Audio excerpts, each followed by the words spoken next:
Greetings and welcome to the Wolf and Tune Music and Mindfulness Podcast. I'm very excited about today's episode, which features Justin Boreta from the electronic supergroup The Glitch Mob. The Glitch Mob I've been aware of for many years. They were a cutting-edge electronic group that's been around for a while, and they started out the Low End Theory Club in LA, which has been enormously influential. I just saw some of their YouTube videos are getting upwards of 25 million views.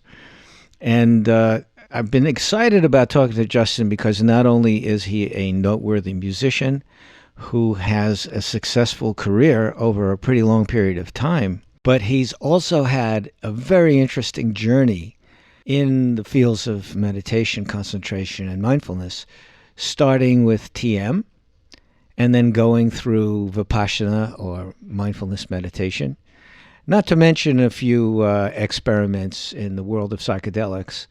And I think you'll find that the experiences and the lessons and insights that he's drawn from them will be very captivating and illuminating. So without further ado, here is Justin Boreta. So is Hannah giving me the green light? Green light. Okay. We're live. So thank you so much, Justin Boreta, for coming.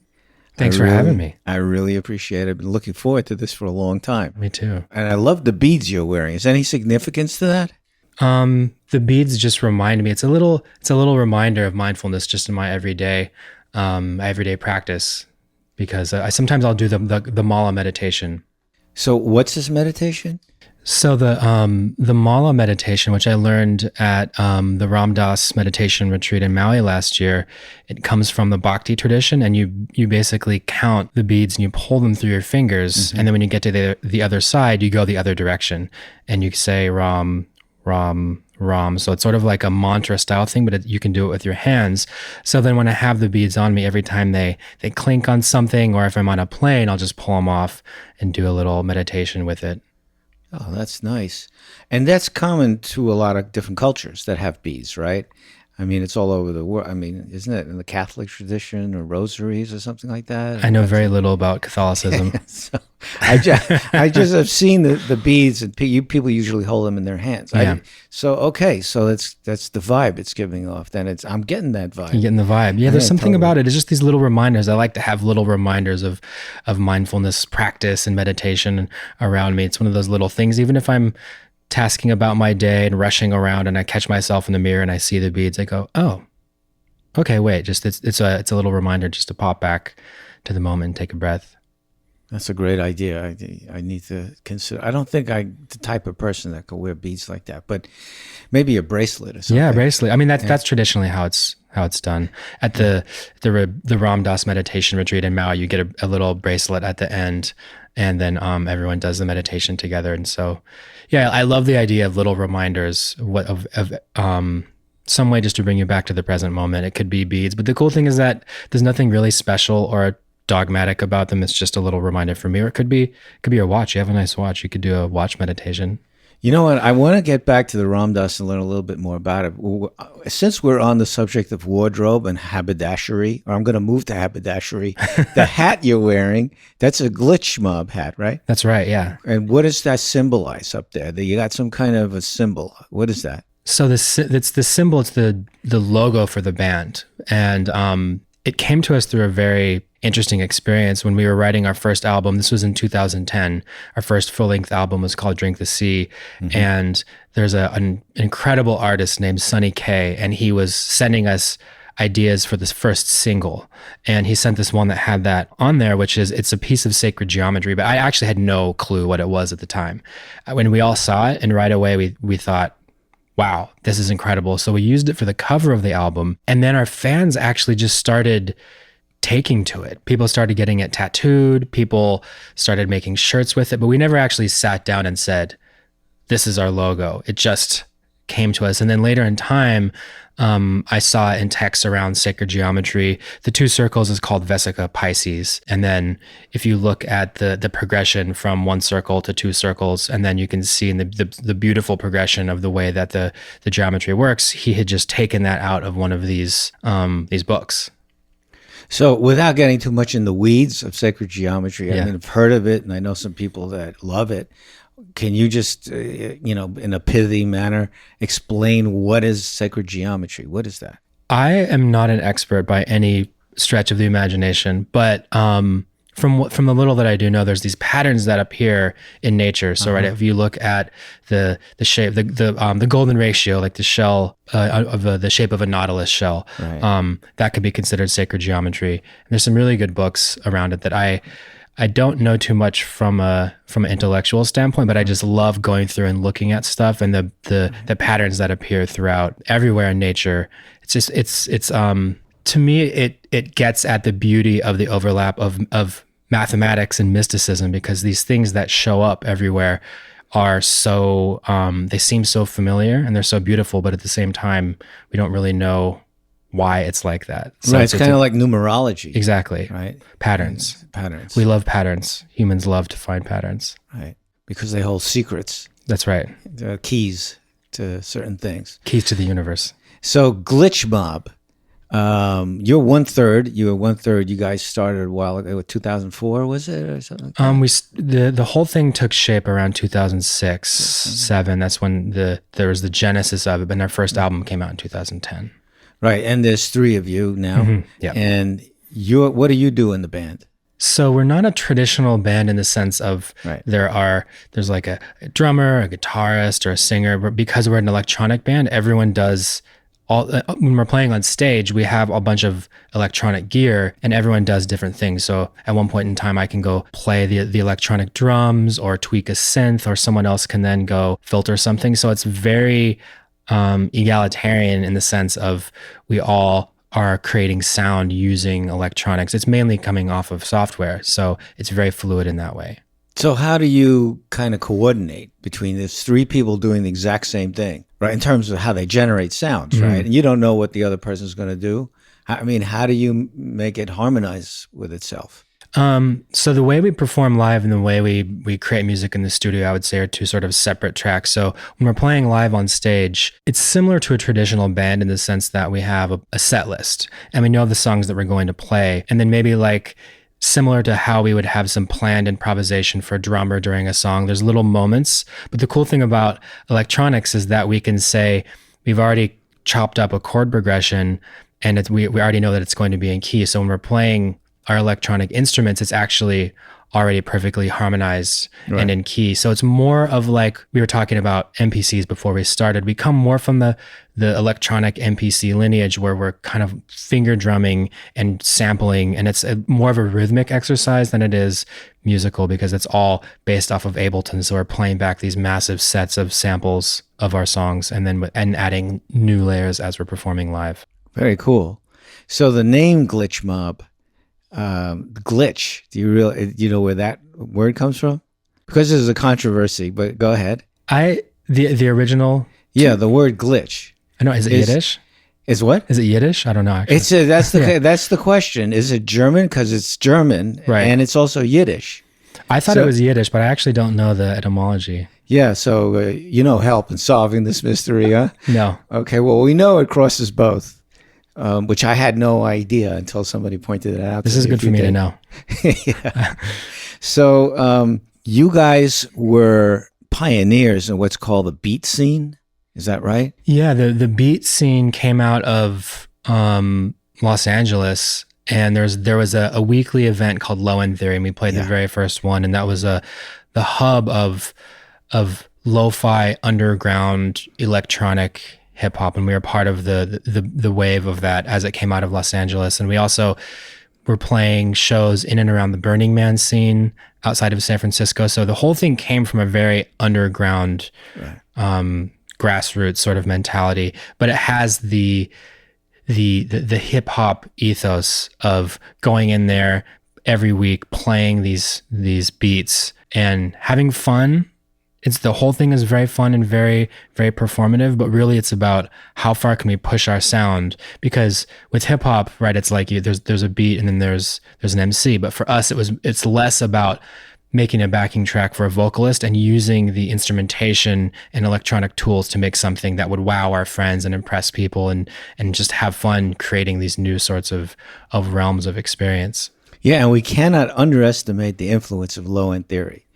I mean, that was a huge seminal factor in creating new kinds of music coming out of LA, of course, but it was worldwide following. Absolutely, yeah. And you guys were there, and who else was there? I mean, you have, I know that Radiohead, Tom York, loved to jam with, you had the Gas Lamp Killer. Yeah, absolutely. Flying Lotus came out. Flying Lotus, yeah, Fly Low, right? Yeah, huge. He's incredible. Yeah, and I think there's something about it, and the reason why people like Tom York would come and enjoy, or Erykah Badu in the early days, it had this very say grassroots, but also this reckless sort of experimentation where it was in this dirty little club called the Airliner in Lincoln Heights, and it's kind of the opposite to the glitz and the glamour of like a Vegas club night with bottle service, and there's something about that the grit of the music and everything,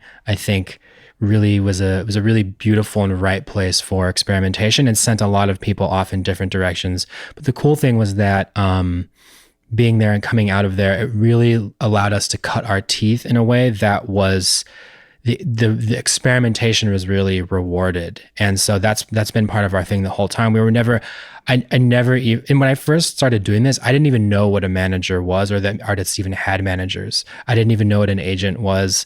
I was doing other stuff, and we were just messing around. I had a computer, I made beats on Fruity Loops, and at some point someone came to us and they're like, well, you guys are playing a lot of shows. Do you have an agent? And I was like, what's that? So we come to it from a very kind of DIY, performative experimentation, the art side of things. And then, of course, since then I learned about the music industry and what that really means, but that was never the intention. And Low End Theory really bred that kind of artistry. So what were you doing before Glitch Mob? I went to UC Santa Cruz, and I actually studied film. And I was really into making motion graphics and using After Effects, and the similar technology and similar way to use technology with music, where I just loved tweaking images and messing around with 3D software at the time. I think it was 3D Studio Max, and I was just learning Maya. So it was still kind of like a solitary creative mission. And then Glitch Mob, the music happened. And I also fell in love with, I would make my videos in film school, but then really when I got Logic and I started making the music for it, I thought, wait a second, I actually like this more. And that's how it all kind of came to be. And then once the music project started to take hold, I moved down to Los Angeles from Northern California, and I said, this is fun. Let's try this. So were you doing any kind of music before you were in Santa Cruz, UC Santa Cruz? Yeah, I come from the bedroom tinkerer mindset, where I had a computer from a very young age. My grandfather bought me one when I was 5 years old, which was an Apple II GS at the time, which probably dates me, but it was enough to learn how to use computers. And so when I started to get into audio software, and then for me, it was really the rave scene. It was jungle and drum and bass. And I had 2 turntables when I was 15 that I had just 2 records, and I would sit there and mix them back and forth all day long. And I started going to raves, and I got really into underground electronic music. So I was never in bands. I was never in, I took a couple music classes here and there, but it was really the intersection of the art and the technology that really excited me. But I've been messing around with music pretty much since I had a computer. Okay. So you had that solitary time with you and the turntables. Yes. Which later on in life was going to translate into the solitary time observing your own mind. That's right. Right. Which is something that us musicians have ingrained in us, which we can call upon for this other practice of mindfulness and meditation. But moving forward again with Glitch Mob, you talked about an agent. So did you get an agent? We got an agent, yes, and we got a manager. And well, at first we had an agent who was just a friend of ours, who she was doing other stuff, and she thought, oh, maybe I'll try being an agent. Yeah. And then once things really started to gather momentum, yeah, we had an agent from, at the time was Windish Agency, and then our manager, who are still with us today. pretty much since day one, aside from our friend who is this kind of DIY agent. And we've had the same team the whole time, which seems to be pretty rare in music world. And we really lucked out. We have an incredible team, and especially because we have such a deep relationship with them. What does your agent do? The agent is for all the live stuff. So they book tours and anything around performances. We tour like a band where we'll play in theaters, or sometimes we'll play festivals. We're playing a show this weekend, which is more of a festival style show. So we have one foot in DJ world where we can go and play a DJ set on CDJs, or we can go and do more of like a live band style performance. And the agent handles all that stuff. Right. Now, I don't know when this is going to come out, but I know you guys are on tour now. Are you constantly on tour? Are you always pretty much touring? On and off? I mean, yeah, on and off. Yeah, it goes in waves. So right now we have this tour coming up. The first show's this weekend, August 17. And it's called the Alchemy Tour, and it's a bunch of different electronic artists coming together. So it's almost more like a mini festival. And it's very much rooted in that. And then so we'll go and play these festivals, but then we'll go and do a tour around our own music and more like a traditional band. We'll write an album, we'll go out and play it and perform it around the world. Our last album, See Without Eyes, came out in 2018, and then pretty much all of last year we were around and on tour. So it goes in waves. Like we'll have time at home to really create and dig deep, and then go out into the world and perform it. Right. And this record company, you've been with this record company from the beginning. What is it called? So we have our own label, and it's called Glass Air Records. That's your own label? Yeah, that's our label. Yeah. We started our label in the very beginning and decided to put our record out on our own. And yeah, it's been incredible. So we're completely independent. Who distributes it? The Orchard. Okay. Do they do a good job? They're incredible. Oh my gosh, yeah. And I love the act of releasing music too. I don't think that running a label is necessarily for everyone, but it just so happens because there's three of us, and because I have kind of an entrepreneurial mind, I'd say, and I like creating vinyl, and I like creating art and making videos and collaborating with people. So there's a whole other layer to it, because we release all of our own music and sometimes we release other artists. All three of us have side projects that we'll release as well. So it's a whole world there. But I love the fact that there is no one that there's not a lot of red tape to go through when you run your own label. Oh, that's amazing, because you guys got pretty visible pretty fast. I mean, beyond Low End Theory, I first heard you guys on NPR on All Songs Considered podcast. Oh, wow. And that's amazing for an independent label that you guys, how did that happen? I mean, how did you get your, was it organic, or did you have a publicist, or how did that happen? I think that it all happened very organically. We have had publicists here and there, and that may have been how that happened. I'm not sure, but in general, we're pretty grassroots DIY tale, where it's really, we haven't had any big, like we haven't won any Grammys, we haven't done any sort of any radio hits, but our music, our fans love our music. We have a very dedicated sort of cult fan base, and we've done a lot of remixes, and I think that's helped doing remixes for larger artists over time spread our name out there. But it's been very, very organic and very DIY, and especially because we haven't been on a major label, we haven't had that major label marketing system. It's all done internally. Right, the remix, like for Jack White, Seven Nation Army. Oh yeah, right? we did. Well, the funny thing about that one was that was a bootleg that we did illegally at the time. This was when the MP3s were a thing that people still would like to download to their computer and listen to them before streaming. And I'm a huge White Stripes fan. I love Jack White. I love the White Stripes. So we took Seven Nation Army and remixed it and put it out. So that was illegal, but eventually, illegal in the sense that they could have taken it down if they wanted to, right. Basically a bootleg remix, but eventually it got licensed for a film trailer, and Jack heard it somehow. Someone through the film trailer world took it to him and said, "Hey, we have these guys that did a bootleg remix of your song, but we really like it. What do you think?" And he said, "Okay." So then it became legit and got licensed for the G.I. Joe trailer. So it was worth it in the end to take and I'm not encouraging anybody to do this, but in your case, it was worth it to take that risk to step out and say, hey, I love this record. Here's my version of it. Absolutely. And I think it's interesting the way that streaming has taken over and people are more comfortable getting their music through a number of very large corporations. Because at the time, you could make a remix, post an MP3 on whatever. This is around the beginning of SoundCloud or Hype Machine, or we actually would just post it on our website and people would listen to it. But now it's a little bit harder to do that because if it's not on Spotify, most people don't hear it. And I think that the fact that we access music mainly through these corporations is not good for remix culture, although SoundCloud, you can still kind of get away with it. But yeah, we come from the kind of renegade bootleg remix culture of sampling, right? Even some of our very first songs, we just had a Dr. Dre sample in there. We did a remix for a friend of ours who had some, he had just G-Funk hip hop samples in there. We would just throw them in. But now you can't do that unless you want to take the risk of what might happen from that. So I do think that there's something to the art of sampling and the creation of music in a world where you're not concerned about legal ramifications of something, and it's all sound, it's frequencies out there to be taken and manipulated and created into new things, more like a mosaic. But if you're thinking about how the music might play out in a marketplace, you have to be a little bit more thoughtful about that. Right. What about YouTube?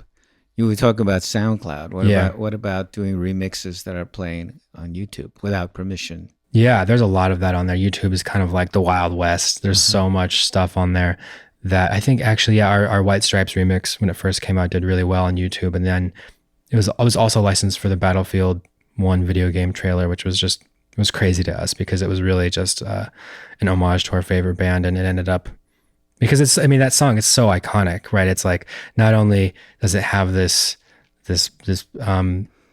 gravity to it, when you hear it, you feel like you can just smash any obstacles out of your way, but also now it has become the chant for sports, right? Which every sport, right, people love singing the bass line. So now you got the trailer and you got this video airplay. So I'm assuming your manager played a role in all of this? Absolutely, yeah.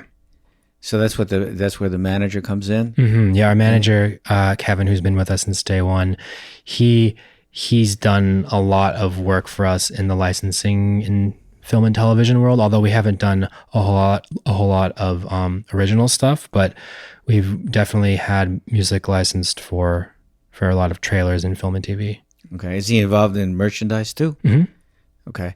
So you have several income streams, right? You've got your record sales, and you guys do vinyl versions.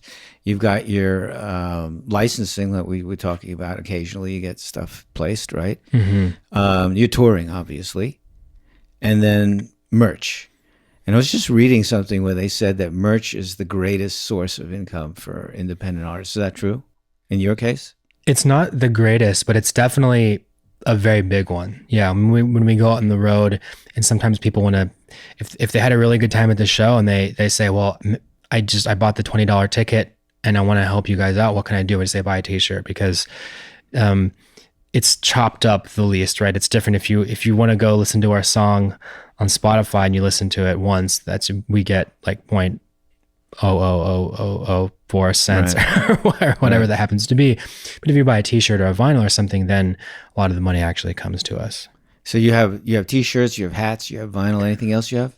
Oh yeah, we've done all sorts of stuff over the years. We're doing these limited merch drops right now, which is fun. So we'll make, actually just before I got here, I was talking with our management about this t-shirt. So we made, I don't know how many, like 100 of them for this show that we're doing in Long Beach, and it says Long Beach on it. And it's fun. So we create these merch drops where it'll be a package of a bunch of limited stuff where we've done notebooks, lighters, hats. We've made these custom little dolls that a friend of ours is a toy maker. So we love getting creative with that whole thing. And I think that's also the benefit of being so DIY and being creative with it. And we're also just so grateful to have this sort of fan base that loves just loves what we do and is there along the ride with us. And so we can get creative with these sorts of things. But you say it's not your greatest source. Can you say what is your greatest source? Or are they equal? It kind of changes over time. I mean, I think that the licensing thing has done really well for us in general.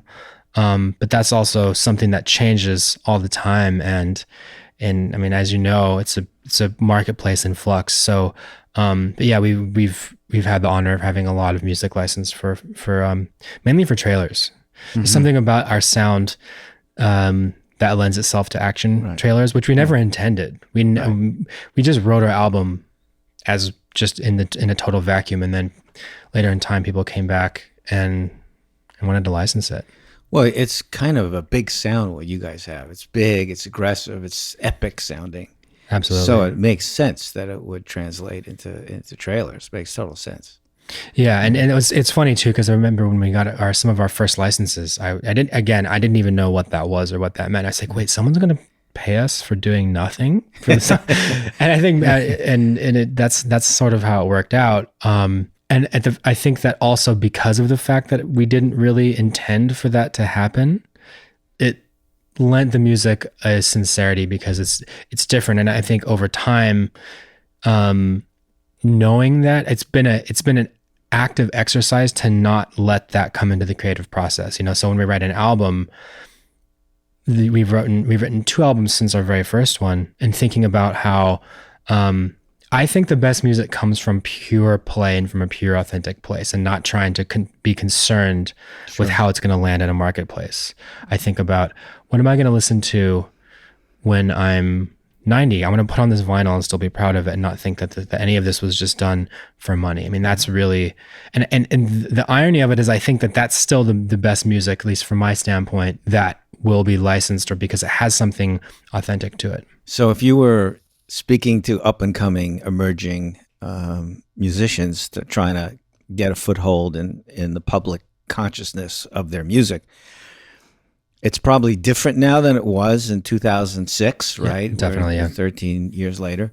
But I know Low End Theory played a big role for you.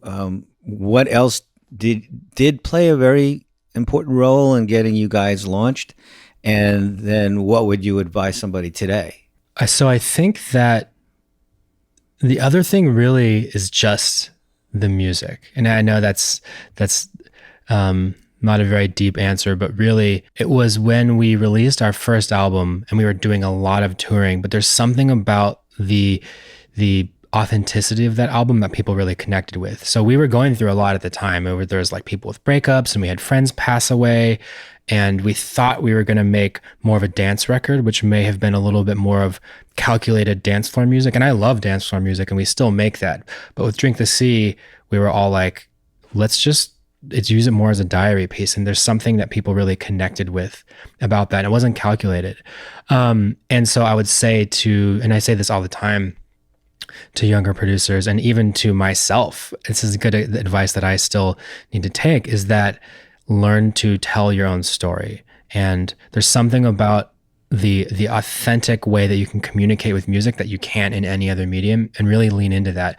And I think that's even actually more important now, because it's so easy to create music electronically. I'm speaking more about my world of electronic music, where at the time when we started, it was a little bit harder, and it wasn't a cool, popular thing. There was no big EDM tracks on pop radio, although that like a lot of the pop music was produced electronically, but you can hear like a drum and bass track in the UK in the #1 slot on the radio. And at the time it was a little bit harder to make that. And I'm really happy now that the tools have been democratized, because we take someone and walk down to Guitar Center, buy a machine, and boom, you have a finished amazing sounding track later that day. And of course it takes more artistry and time to be able to do that.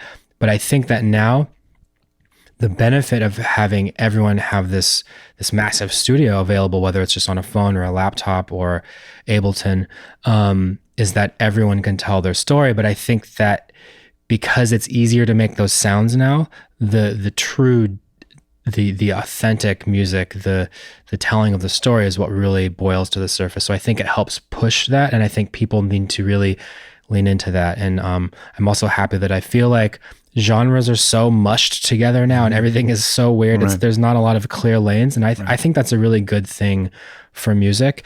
And there's also a lot of cookie cutter music because people have figured out the formula.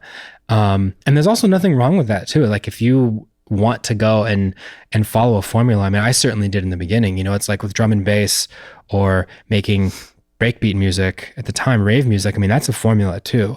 And so we ultimately, after learning that, and I think of genres like as a conversation back and forth with people. There's rules, there's sorts of tropes that you use in quotations. It's okay in jungle where you can put a hip hop sample in there. And then where house music, maybe they'll use more soul samples or jazz samples. And it's a good way to get going. But for me, what ended up really pushing us off into a new direction, so we're kind of off on our own little island, was really the reckless experimentation and the authentic storytelling. So you mentioned tools. So what are your favorite tools right now? I thought you were talking about Tool, the band, for a second. Yeah, I know. They just Tool. They just dropped a new song, which is the new is album amazing. After how many 13 years? Oh my whatever. gosh, yeah, it's great. Go ahead. So right now we use Ableton, and because we perform in Ableton as well, Glitch Mob, it makes it really easy to create in there and then to perform in there. I learned on Logic, and we wrote our first album on Cubase. My bandmate Ed learned on Pro Tools. Josh started on Reason, my other bandmate. So we've done pretty much everything, and we all came back around to Ableton because it's just so easy and quick. And then right away, boom! Now you're in a performance space.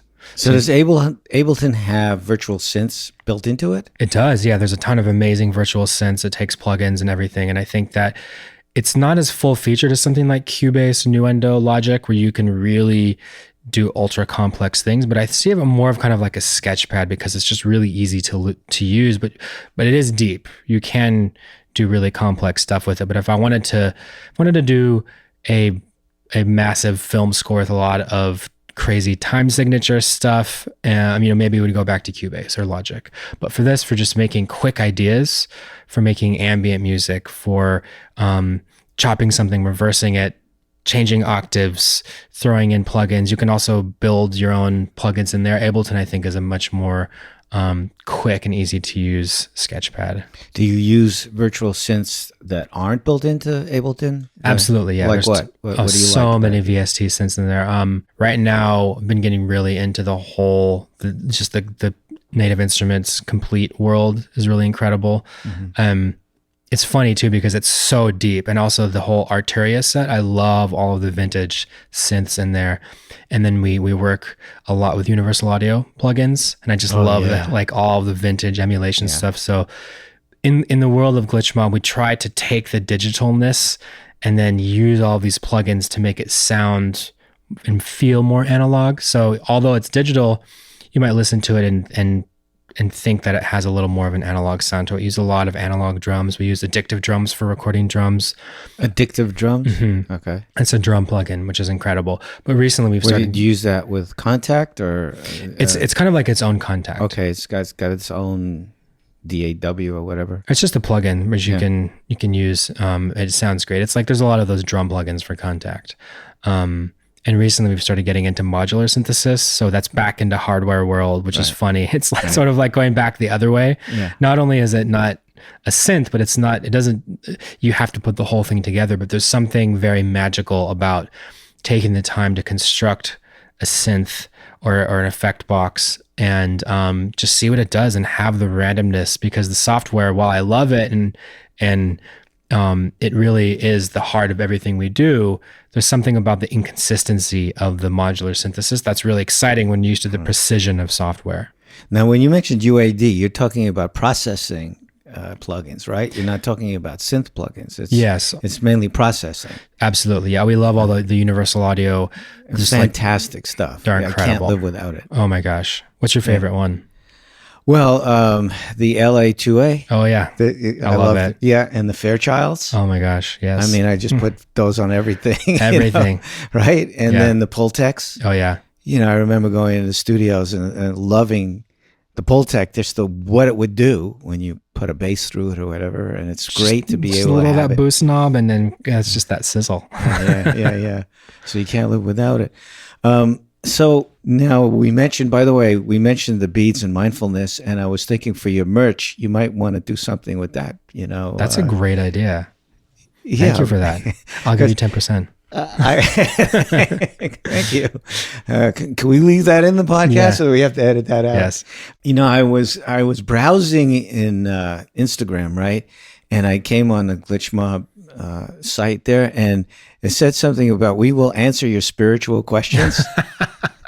And somebody said, can you tell me if I should keep this cat or something? I don't know, whatever. Where does that come from? That's amazing. So I love that you saw that. I haven't spoken about this with anyone yet. This is the first time, and it's been fascinating. So with social media, I feel like has gotten convoluted. There's a lot of algorithmic sorting that happens. So now Facebook is deciding who sees what when. So there's this company called Community, which allows us to text our fans directly. So it's a platform, although it doesn't go to my phone number, but it's just an intermediary. So for fun, I started experimenting with it, where I said, instead of just saying, hey, send us the text, I was just ask some questions, but people started doing that first. Someone was like, I feel like I'm not having a good day with my boyfriend or girlfriend. Should I break up? And so I basically turned it into this kind of fun, like helpline, where it's kind of tongue in cheek, but at the same time, we get some serious questions, some really fun.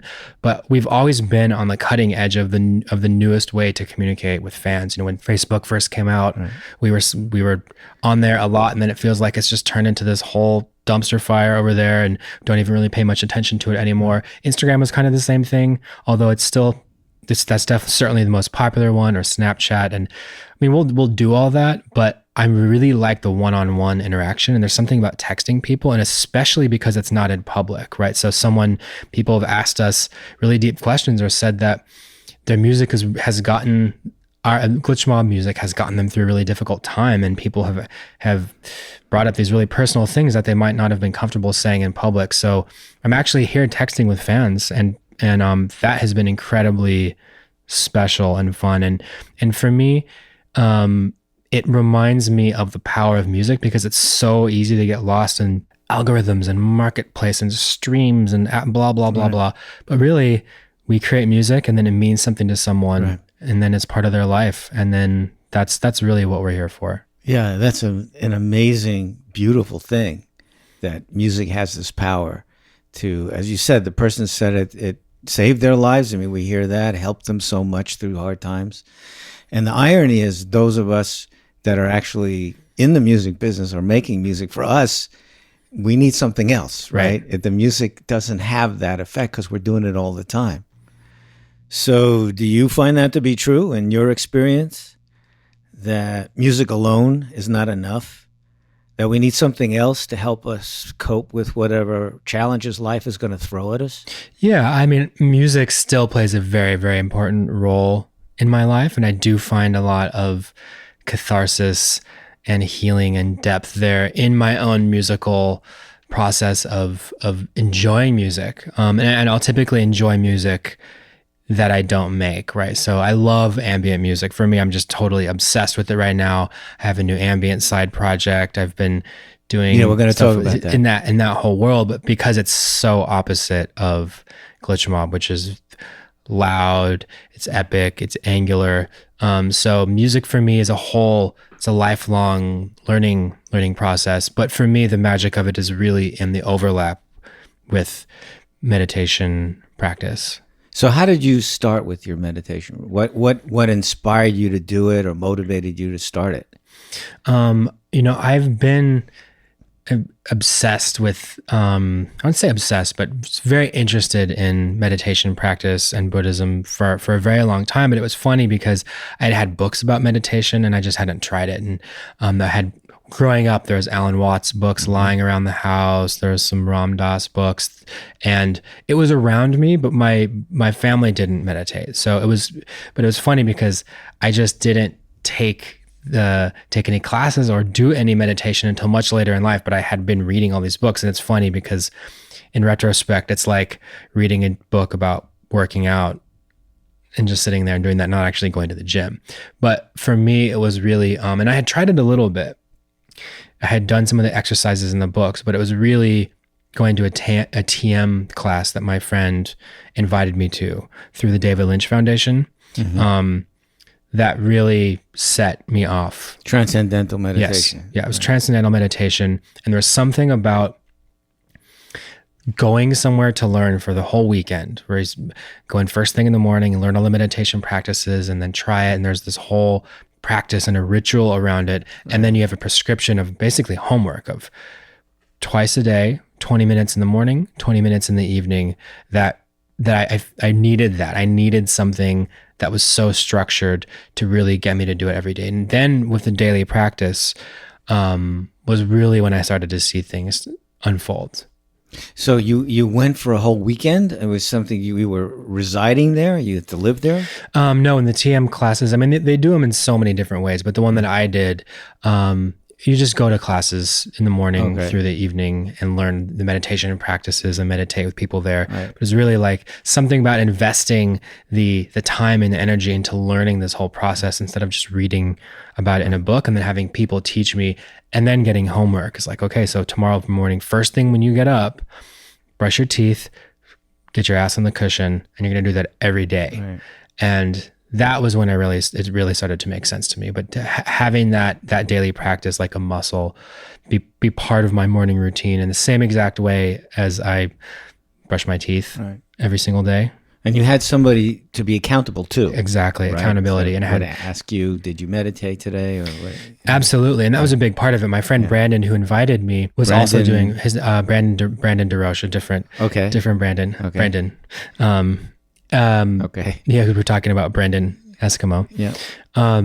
He invited me and he was doing the TM practice and still is as well. So we could talk about it. And then having the community around it really made sense, and it helped drive everything home. It's just like how if you have a book that you really like and you read it with someone else and you discuss it, all of a sudden it starts to concretize in your mind in a different way. So it was the whole structure around transcendental meditation that really started to hone my practice, although I've gone and tried many different forms after that. But one thing that I really like about that, the TM thing is it's just this daily thing 2 times a day.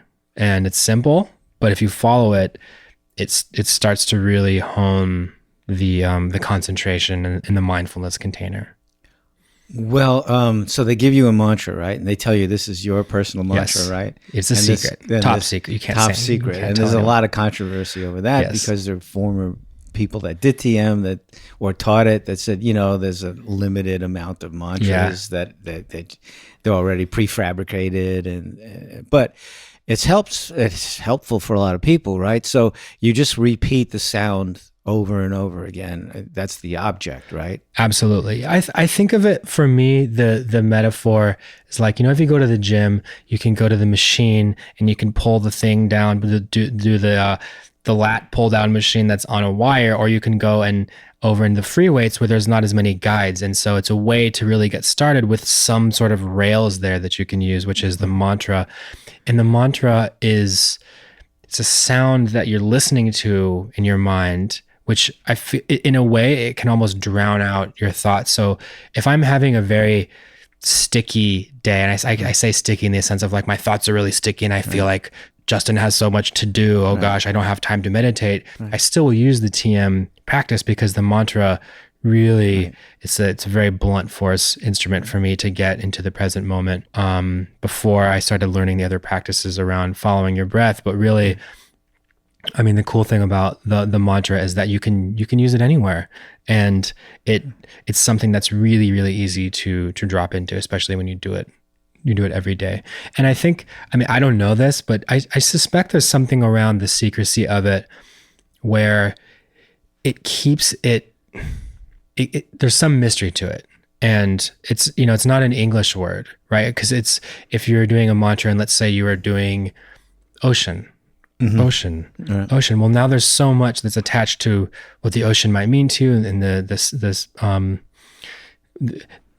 maybe I smell the ocean. I think of the last time I want to go swimming, and all of a sudden now you're thinking. So the mantra is just a way. It's more of like a ship that takes you below your thoughts. Right.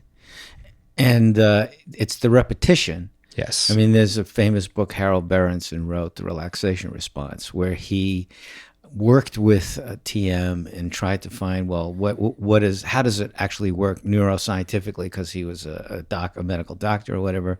And one of the things he said is when you're repeating a movement or a sound, or whether it's a mental repetition or a physical repetition, it elicits what he calls the relaxation response.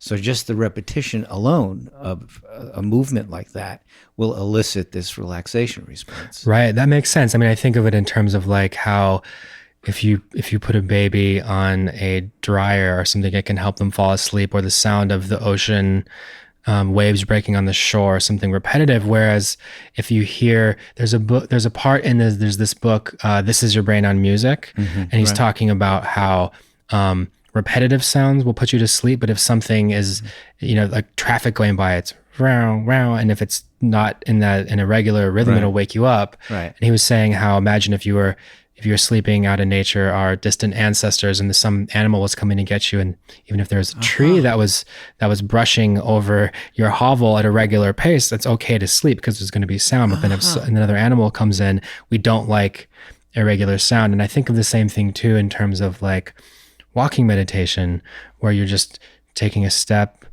and a step and a step, and it's the same sort of thing. So it's really the same sort of thing in terms of being repetitious. Yeah, exactly. Yes. There's something about the repetition. Yes. I would love to read that book though. That makes total sense to me. The relaxation response. But it's about concentration in terms of the mantra, right? That's what the main part of your mental energies are focused on, is one thing, right? So that's the definition of concentration, right? Is when you focus your attention in one direction. Now, you mentioned that you tried other methods of meditation. What did you feel about TM that was not fulfilling you? Why you needed to move on to other techniques? Sure. I decided to go into Vipassana retreat just because I wanted to fully immerse myself. Whereas TM, it's once in the morning and once in the evening, and something about going on a long retreat, silent retreat, where that's all I was doing, that felt like the next level for me. And it was. And it opened up a whole new world of practice. Whereas the TM practice, although there are other classes you can do and everything, it felt to me like learning how to ride a bike. And you can go ride your bike every day, and it's going to make you healthy, and it's a good thing to do. But now with the Vipassana practice, now you're learning to fly, or it's something totally different, right? And for me, it opened up so many new worlds of perception, and it made me feel like, wow, I'm just an absolute kindergartner as far as this whole practice is concerned. Whereas, like, even though I'm not saying, I don't like the idea of saying that, well, you are a good or bad meditator, because I think that kind of misses the point. As long as you're sitting on the cushion, it's all really happening. Yeah. But just all of the practices that came out of the Vipassana retreat really opened my mind to the concept that I didn't get from TM, which is that the meditation practice is happening all the time. Because for me, and this is not a slight to TM, maybe I just missed this part of the homework, but for me, it was like, okay, I'm going to get on the cushion, I'm going to meditate for 20 minutes, and then I'm just going back about my day. And then I'm going to be mindful again. But it was really the Vipassana for me, because I had the concentration practice in my tool belt, but it was, we're walking, we're eating, we're sitting, and the whole, like, oh, wait a second, this is all of it is all part of the practice. Right. So I don't think, you mentioned you think it's your fault that you're not, you weren't able to connect to mindfulness, but if meditation is two parts, the foundation is concentration, because that allows you to be able to be undistracted, unfragmented, that your mental and physical energies are all focused in one direction. But the problem is with concentration is limited. It's great. It's like building a muscle. But now with mindfulness, you just open yourself up to whatever arises in your field of experience, right? And from moment to moment, you're paying attention to whatever happens. And so that's It's kind of like a building or a tower, right? The foundation is concentration, and then mindfulness is limitless. It's infinite, right? Although some people say, well, after mindfulness, there's insight, where you really get deep. So that's I can understand how with TM that was building up your concentration muscles, and then you found yourself advancing to opening up your awareness to a pure awareness, Yes, even without any contents, just aware that you're aware. absolutely. And there was something about, for me, I had this total light bulb moment on the first day of Vipassana after we had entered Noble Silence. And we were going, and he was showing, the teacher was showing us, or we're talking about eating. And it was the same thing. And I thought, you take your fork and you put it in the spinach, you put the spinach in your mouth and you set down your fork. And thinking about how often, here I am, even after meditating, I'm scarfing down breakfast, checking my email and getting in the car. And now I'm gone again. And so that was a real aha moment. That's stuck with me, although I'm certainly not there all the time, but it has allowed me to strengthen the muscle of coming back over and over again. So how many days was this retreat? 10 days. Wow. So that's pretty intense. So for 10 days you're in silent, and they taught you mindfulness meditation? Yeah, Vipassana style meditation. And so Vipassana is Sanskrit, I guess. Yes. Means mindfulness. It means right? insight. Insight, right? Yeah. And I think, there's so many different things that you learn on a retreat like that, but really it's the just being in it all the time for 10 days, where you get up super early in the morning, meditate. So how do you meditate? What did they teach you in terms of the technique? So it starts off with just following your breath. For concentration. Yeah, for concentration. And you just pay attention to the sensation of the breath coming in and out of your nose, and then you sort of move it around your body. So you're doing a body scan, then it progresses from there. And they also would give talks as well. So there's instructions around different facets of Dharma that you could then sort of sit with for the day. And I started doing walking meditations there, which I really liked. And I still do quite a bit. Lovely. Yeah, there's something about the walking meditation that, again, it kind of liberated this idea that you have to be sitting on a cushion. Well, it's funny to think that for me, when I was in the middle of the whole TM practice, I thought, oh gosh, I'm feeling stressed, I got to go meditate. Blah. But really, it's not the need to be on the cushion to do that thing. From a sort of escapist standpoint, it's more of, for me, the light bulb moments have all been around everything that happens can be used for the practice. So where do you do the mindful walking? So the walking meditation, which is something that also our mutual friend Brendan Eskimo and I have done down at Deer Park, which is in the world of Thich Nhat Hanh. It's all about the walking meditation. So the way that I learned was you pick a line, let's say it's 25 feet, we have an hour, and then you just slowly walk across that line. Is this indoors or? This was outdoors. This is out in Joshua Tree in the desert, but you can do it anywhere. And so basically just walking as slow as you possibly can, feeling every single part of your foot touching the ground. Maybe it's crunching on rocks.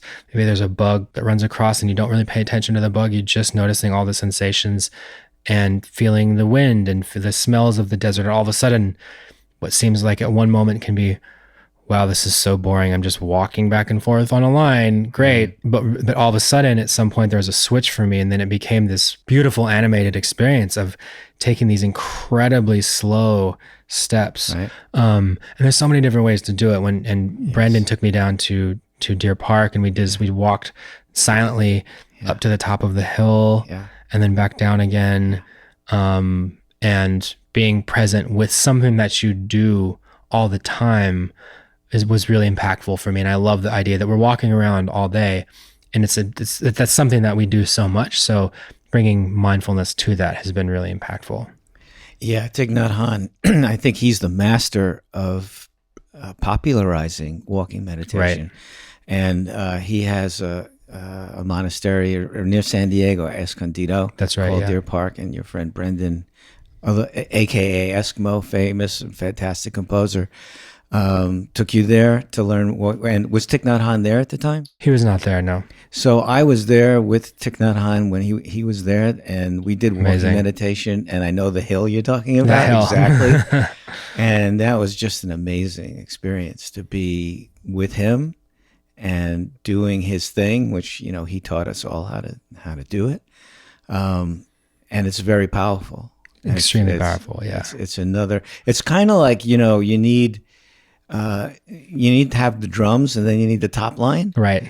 And I don't know which one is which, but sitting meditation and walking meditation, they go hand in hand. Right. I would say sitting's the drums. Sitting's the rhythm section, right? That's yeah. the foundation. Yeah.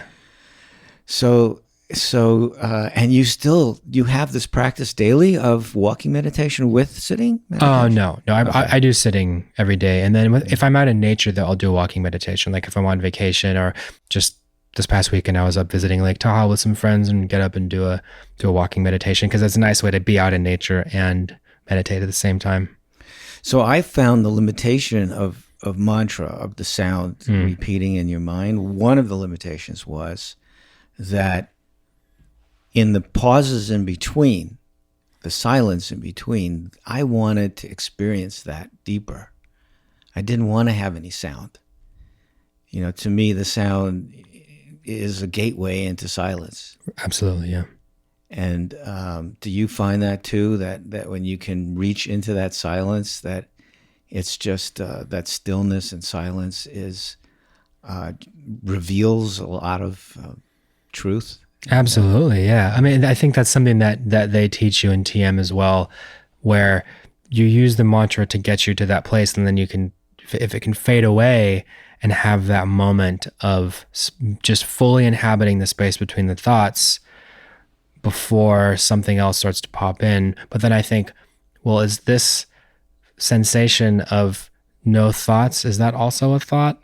But without getting too wrapped up in the helix of that, I think that for me, it's really it's the silence where the magic really happens, where, and I love guided meditations too. I do them sometimes. I have a couple teachers that I really like. I feel like for me, that's like going to a personal trainer where someone else is there to keep you accountable. But really, like all my most transformative and transcendent moments have happened in silence, and it hasn't been from a guide. But I know that it can really help people get into it, and it can, and I use them too sometimes when I need a little extra nudge. Right. Meditation isn't just one thing; it's a whole spectrum of things, and there's so many different ways to practice the phases and levels that you go through. So sometimes you might want to focus on a concentration technique, and other times you want to focus on just an open mindfulness or a pure awareness technique, right? And you said the transformative experiences that you've had have been in silence. Can you talk about those?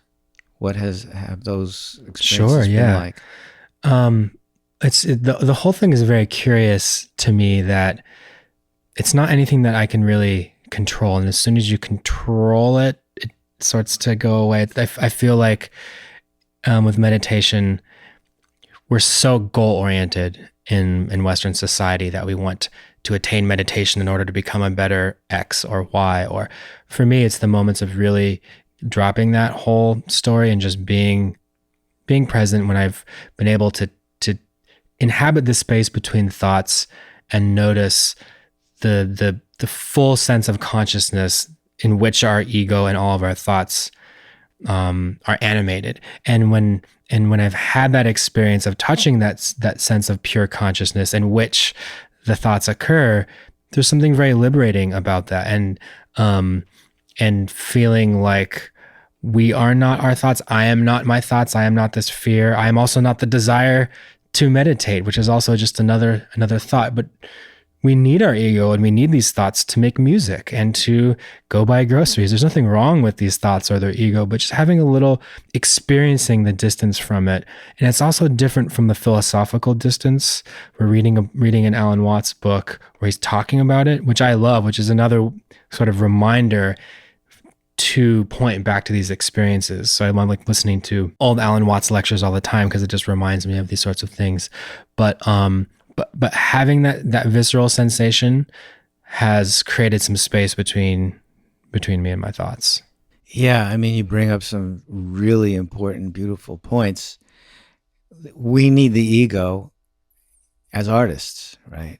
And it's totally ego. Like, we create these things, we put ourselves out, you put yourself out there, and you say, like me.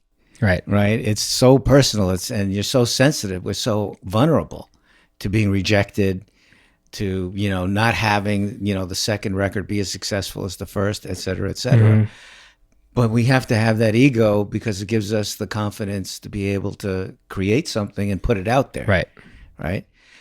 And it's a double-edged sword, because you mentioned it's liberating. So when you free yourself from that prison of identity, it's a great feeling. Wow, I'm not just this ego, this thought and talent or whatever, this thing that's within this bag of flesh. Right. It turns you inside out. Right. Everything on the outside, right? And it's incredibly liberating. And I think, the reason, see what you think, if you agree with this, that musicians particularly have a hard problem coping with it, because, we have to live in so much ego space. When we're making music, we aren't in that ego space necessarily. We're immersed in the music. It's about the music. Right. How do I get this song to sound as good as it can? Mm-hmm. And we're connecting with something that's beyond us. It's bigger than us. Right. So we're used to that transcending, but then we get off the stage and, okay, did we sell tickets? How are we doing well with merch? And it's all these pressures and stresses that, are ego driven. Yeah, absolutely. It's a funny back and forth, and I think that musicians, especially the people that write the sort of music, like when you're just saying that, just Kurt Cobain came to mind. Like, what a sensitive creature. And I was just listening to this interview with Rick Rubin where he was talking about how sensitive Kurt Cobain was, and that's why he wrote such beautiful music, because he just felt so deeply. And there's something about that where with music you want to feel something very deeply. You want to have someone who's like this open wound or a processing mechanism that can really pour this stuff out for other people. But on the other side of it, there's a lot of grappling that can happen there. And I think mental health is there's a reason why this comes up in conversation over again, and we've lost so many musicians too soon. And I think that we've also our culture is woven in the idea of suffering and artistry together. Mm-hmm. And for me, the meditation practice has pulled me away from that whole story, because there's the whole like rock star legend of drugs, sex, rock and roll, and that whole thing. And it's funny, I'm even just going back and listening to, the other day I was randomly listening to Motley Crue and just thinking about I love Motley Crue, and the records are so good, and thinking about what that whole thing represents, and then laughing at myself being like, I'm in a band and I'm playing these festivals, and I'm like going and drinking matcha and meditating and not doing that whole thing, but really just dropping that whole story and being okay with the care around these things. And for me, I think that it's easy to also get wrapped up in the meditative identity as well. And I try to not proselytize around it too much, although it's good to have a conversation with someone such as yourself who's also had this sort of experience, because I feel like people need to find their own way into it. And I also don't think it's necessarily a complete tool set. I think that for me, it's almost like this ground to stand on. And I'm blessed in the sense that I don't grapple with mental health or have to deal with pharmaceuticals, but I know friends that have tried meditation, that it's actually not enough on its own. But I do feel like it's something else to stand on, knowing that there's this sense of awareness that is not subject to the gnashing and clawing of your thoughts and fears in the same way that we're just used to all the time. Right. It's not a panacea. I mean, right. The book 10% Happier. Yes. And not making claims that it's 100% happy. Right, 10%. Maybe 15, maybe 8. Well, he says, Dan Harris, who wrote that, says it could be more, but I'm only saying 10% happier. Yeah, but once you get deep into it, it changes the way you see everything. Yes. And that helps you in life. Maybe it helps 10%, but it just changes the world for you. Yes. And the way you see yourself and how it fits. And you bring up the suffering artist. The suffering doesn't go away. Right. I get this question all the time, and I don't think I've been very good answering it. People say, well, and by the way, that's more than meditation. Meditation is one thing. Mindfulness translates to other aspects of your life, rather than when you're sitting formally and meditating, right? So that can translate every minute in relationships, whether it's business or personal, and in other ways. But I get this question, if I get into mindfulness or meditation, I won't be in pain anymore, so I won't have anything to write about. Right. And as you know, it doesn't take away the pain. No, it doesn't. And even if it did take away the pain, you're assuming that your creativity just comes from your pain.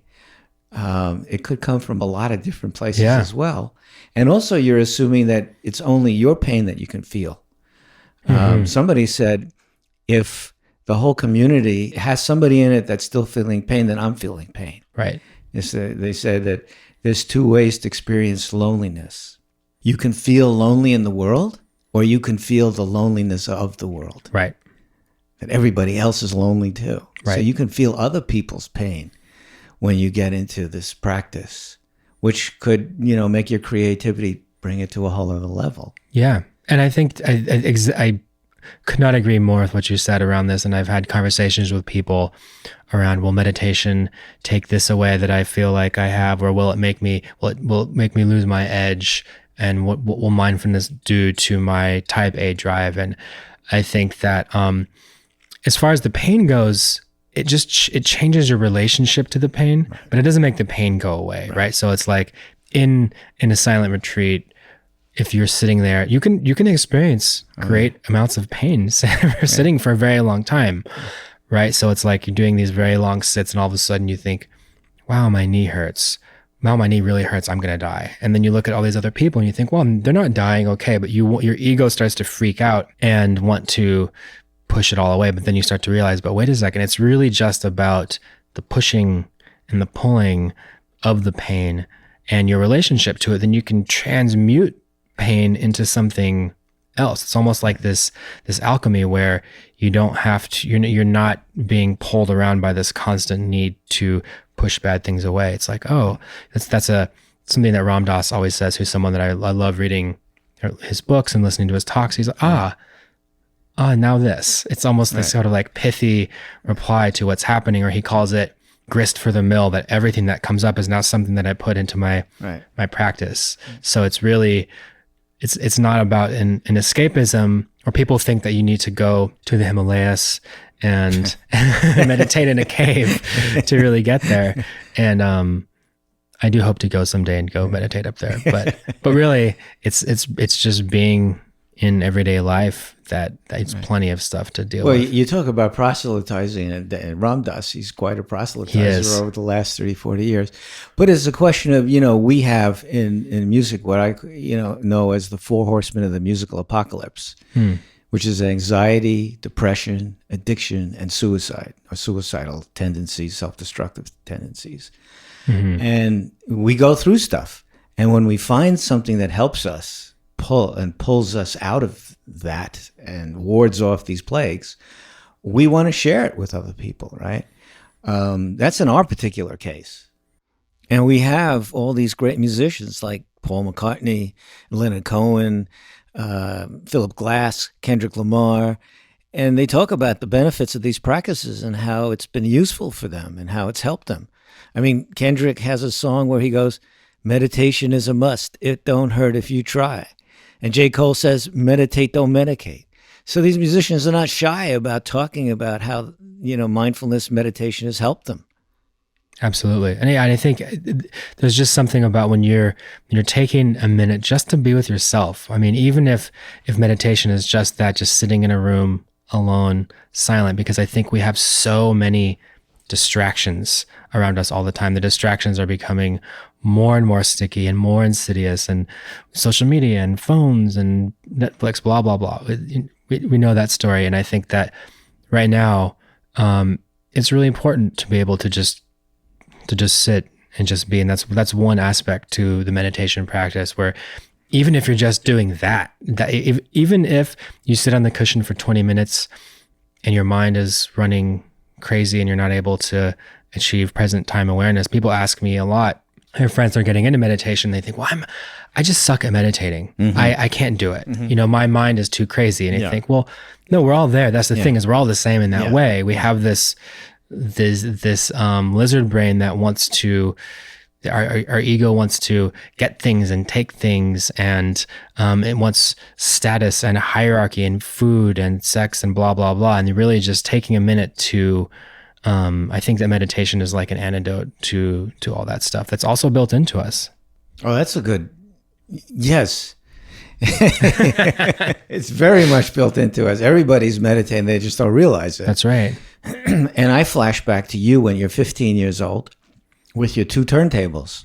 That's right. 2 turntables without a microphone, as Beck would not have sung. That's right. You've got your 2 turntables. You're in a room by yourself and you're practicing. Right? And you're developing patience and perseverance because you're not getting it the first time. And those qualities that you're developing when you're 15 as a musician, DJ musician, electronic musician, those are the same qualities that you drew on when you started TM. To sit with yourself, with the sound and the repetition, the patience, the perseverance, to keep going, the discipline, 20 minutes a day. So you, when you were 15, working as a DJ and electronic musician, you were building up these skills and working on your sensibilities. And so transferring, what I see is that you're transferring these skills to this other practice. Do you feel that? Yeah, 100%. I mean, I think about discipline a lot, and in some ways it can sound very unsexy to a creative. And to me, around that time, if you would have told me that's what I was doing, I don't think I would have agreed with you. But I like the idea of the duality between discipline and inspiration, right? So it's like, on one hand, you need the discipline just to show up on the cushion in the studio every day and do your work. But at the same time, it's not like you're coming into the studio and you are doing something like, so for instance, I used to work in a restaurant, and I would have to show up every day and just cut broccoli. That's all I would have to do. And then I would make I was working at a sushi restaurant that would make tempura out of the broccoli. But that's only one piece of it, because I think that the ability to show up and cut the broccoli and do the thing, but you also need the inspiration and the things outside of that in which that become the art. So for me, having that practice, and especially the solitary bedroom style producer that I was, for me, meditation and mindfulness practice came really quickly and really easily. And it's funny, just before this, I was talking with a friend of mine that's going through some schooling around TM, and she's having a little bit of it's taking her longer to get into it. And for me, my first actual 20-minute sit was complete out of body. I remember coming back and the teacher said, "How are you?" And I thought, how long was that? Was that 3 minutes? No, that was 20. So I think for me, and the other reason why I chose music over the film industry was also when I took a directing class and I realized that I had to work with 20 people. That, wow, this is crazy. I'm just so much more of a solitary sort of person. And I have so much respect for people who work in film. And part of what you do is being creative, but part of it is also being a leader and a wrangler of many different personalities and egos. And I mean, there's definitely an element of that in live music as well, certainly. But the creation process is solo, and that's just really calls me a lot more. And you speak about the creation process. You're working now on doing music for Tu and Alan Watts. Yeah. So through this whole process, I started making. I started with a Ram Dass piece where I took one of his meditations that I just absolutely loved, and I put ambient music behind it that has current production skills and process behind it. So it just sounds like I really wanted to take this and almost make a time capsule out of it for something for other people around me. By the way, I think it has more bass in it than any other meditation It's music, definitely- right? I mean, when that bass comes through, and where do you get that from, by the way? Where'd you get that kind of gong, bassy sound from? Oh my what is gosh, that? I don't even remember. Yeah, There's so I know the feeling. there's so many. There's a lot of contact instruments in there. Yeah. But it's true though, because you can, like when I was making that, I love the feeling of bass and a sine wave hitting. There's something about it to me. The super, super low subs remind me of the ocean or something like this. So there's something very comforting about it. Or like even I think about when I hear sub bass, and the reason why no matter what, in every genre of music, when the bass drops, everyone just gets happy. And there's something about that I feel like is very primal. So I like taking the palette of electronic music production and mixing it with these meditations or the sort of spiritual teachings started with Ram Dass, and I'm working on one with Alan Watts Foundation now. This is the same sort of thing where I'm taking an old meditation of his, breaking it up into little chunks and adding bass and music and everything behind it. And it's going to be more of those to come. I look forward to hearing that. Oh, thank you. I love Alan Watts' English accent and his whole vibe. He's the best. The I mean, best. listening to, so I have access to the archive with, I've become friends with his son, who's incredible, with Mark Watts, and he's given me these hours and hours and hours of a lot of the music that, the hours and hours and hours of teachings and of audio from Alan Watts that he recorded himself, and part of this whole thing that we're going to launch. So when the Alan Watts piece comes out, we're going to launch a campaign around it to raise money to digitize all of the rest of the Alan Watts tapes. So he has this massive archive of stuff. And Great. And he wants to have it be available to the public for anyone for time to come. So around this release of my piece, we're going to create a whole campaign around that, because I think that it's been so meaningful to me. And these things, for me, it's a rabbit hole down. So if people come into the world of Glitch Mob, or they discover me and they see, oh, what is this? Who's this Alan Watts character? And they go down. And for me, it's something that I can come back to all the time. So I just hope to kind of point to something that's been meaningful to me.